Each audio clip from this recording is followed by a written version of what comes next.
mi esposa, Daisy, y nuestra hija, Luna, me dejaron cuando me diagnosticaron con linfoma de Hodgkin avanzado. Años después, regresaron con planes de apoderarse de mi casa, pero eso es adelantarse. Déjame comenzar desde el principio. Todo comenzó cuando recibí el diagnóstico. Fue un shock. Siempre había vivido una vida activa y saludable. Me mantenía al día con mis chequeos anuales y vigilaba mi dieta. El oncólogo no pudo explicar por qué desarrollé cáncer, pero dijo que las posibilidades de sobrevivir a través de un tratamiento agresivo eran mínimas. Aún así, decidí luchar. La noticia fue difícil de dar. Mi esposa de 15 años y nuestra hija adolescente estaban devastadas. Hice todo lo posible para tranquilizarlas, asegurándoles que lucharía con todo lo que tenía. Pero había una preocupación que me atormentaba. El médico había advertido que muchos matrimonios no sobreviven al estrés del tratamiento contra el cáncer, y temía el impacto que tendría en nuestra familia.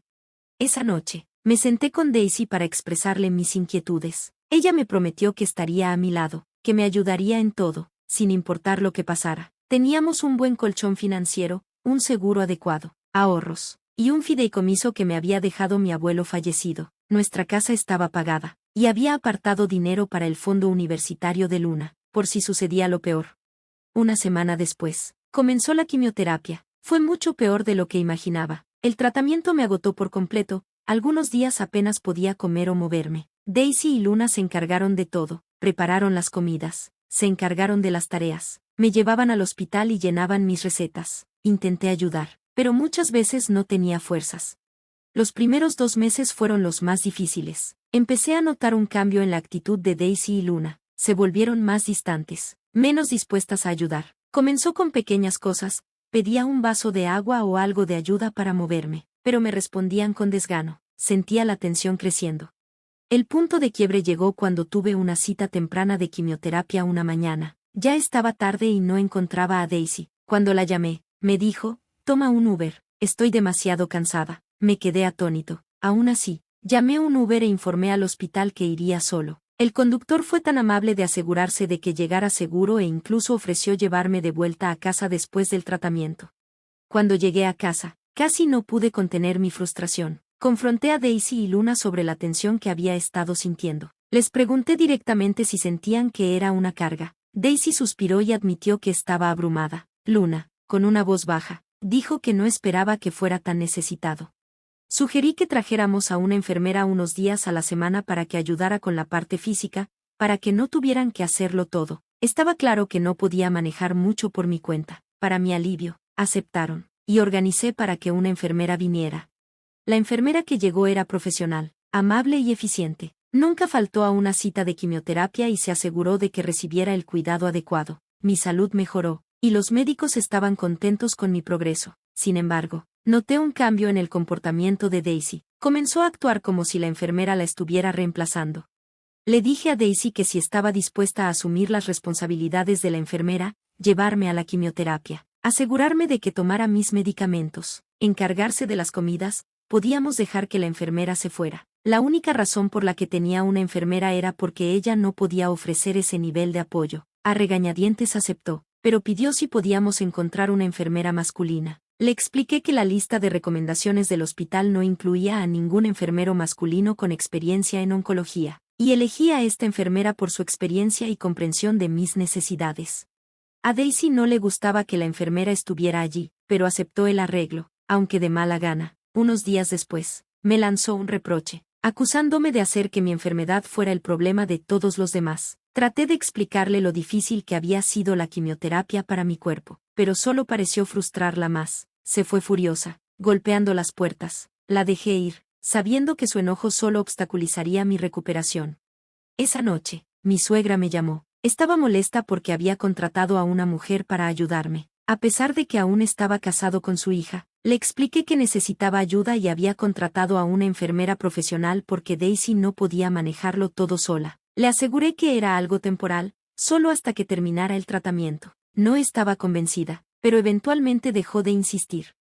Durante una semana, las cosas parecieron calmarse. Mi tratamiento avanzaba, y me sentía un poco mejor. Luego, después de una sesión de quimioterapia, regresé a casa para encontrar un camión de mudanza frente a la casa. Daisy y Luna habían empacado sus cosas y se iban a quedar con su madre. Me destrozó. Estaba demasiado cansado para decir mucho. pero el momento me pareció cruel, justo después de una sesión de quimioterapia, cuando no tenía energía para discutir o siquiera expresar lo herido que me sentía.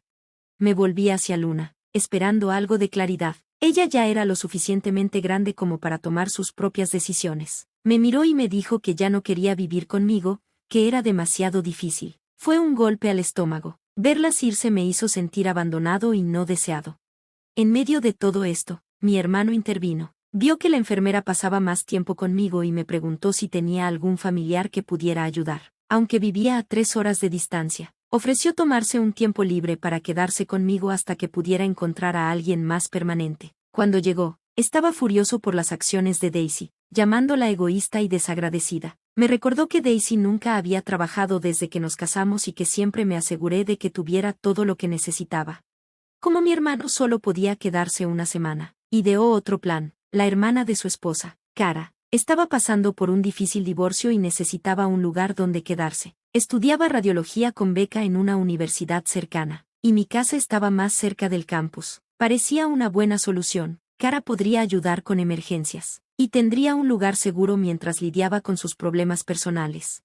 Acepté, asegurándole a mi hermano que Cara no tendría que pagar renta. No me importaba, después de todo. Mi esposa e hija se habían llevado la mayoría de las pertenencias. Cara era amable y aceptó ayudar, prometiendo limpiar después de sí misma y ser considerada. Cara llegó el día en que mi hermano se fue. Las siguientes semanas transcurrieron sin problemas. Ella se encargó de las compras, la limpieza e incluso ayudó a preparar las comidas, todo sin quejarse. Extrañaba a mi esposa y a mi hija, pero estaba claro que no estaban interesadas en saber cómo me encontraba. Con el tiempo, Cara demostró ser una ayuda invaluable, y mi salud siguió mejorando. Alrededor de un mes y medio después de que Daisy y Luna se fueran, recibí la mejor noticia que podría haber esperado: estaba libre de cáncer. Actualización, avanzando. He tomado una decisión. Aceptaré la oferta y seguiré adelante, aunque siempre tuve un apego a la casa. Los recuerdos aquí son demasiado dolorosos. Es hora de empezar de nuevo en algo más pequeño, en un lugar donde pueda sanar. Mi esposa aún no lo sabe, pero estoy planeando darle la casa a Cara. Ella estuvo conmigo cuando más lo necesitaba, fue amable y comprensiva, incluso cuando apenas nos conocíamos. Si quiere, puede venderla. Yo ya no tengo uso para el lugar, especialmente si eso significa que mi esposa o mi hija podrían reclamarlo. He encontrado un lugar tranquilo en el campo, un vecindario pacífico donde estoy ansioso por comenzar de nuevo. Actualización número 1. Hola, esposa e hija. Ha pasado más de un año desde mi diagnóstico, y me estoy instalando en mi nuevo hogar. El vecindario está lleno de gente amable, y he hecho una buena amiga en Sofía, mi vecina de enfrente. Ella es viuda, tiene hijos adultos que solo la visitan en las fiestas. Sofía me invitó a su porche para tomar algo y comenzamos a charlar. Ella compartió su historia de cómo perdió a su esposo por cáncer de pulmón, y subrayó lo importante que había sido el seguro de vida para la estabilidad de su familia. Le conté sobre la situación con ustedes. Sorprendentemente, aún no he recibido noticias de ustedes, y ya he aceptado esa realidad. He estado ocupando mi tiempo con pasatiempos como la carpintería, y poco a poco estoy formando una colección de herramientas. Un día, después de regresar de la ferretería, Sofía me dijo que vio a un par de personas merodeando por mi antigua casa. No hicieron nada malintencionado, solo tocaron la puerta, pasearon por el jardín y se quedaron esperando en su coche. Ella casi llama al sheriff, pero decidió no hacerlo, pensando que podrían ser familia. Cuando le pregunté cómo eran, su descripción coincidió con la de ustedes. No tengo idea de cómo encontraron mi nueva dirección, considerando que solo mi hermano y su esposa saben dónde vivo. No puedo evitar preguntarme por qué se presentan ahora, casi un año después de haberse ido sin una palabra. Sofía dijo que se haría cargo si regresaban. Francamente, no tengo ganas de involucrarme con ustedes, especialmente después de cómo me dejaron cuando estaba en mi punto más bajo.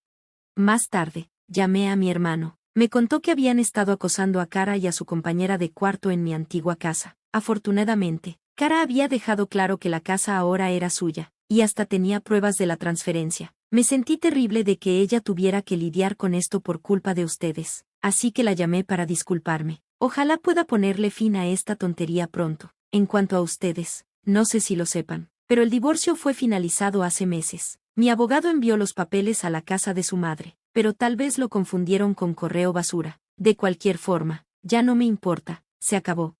Actualización número 2.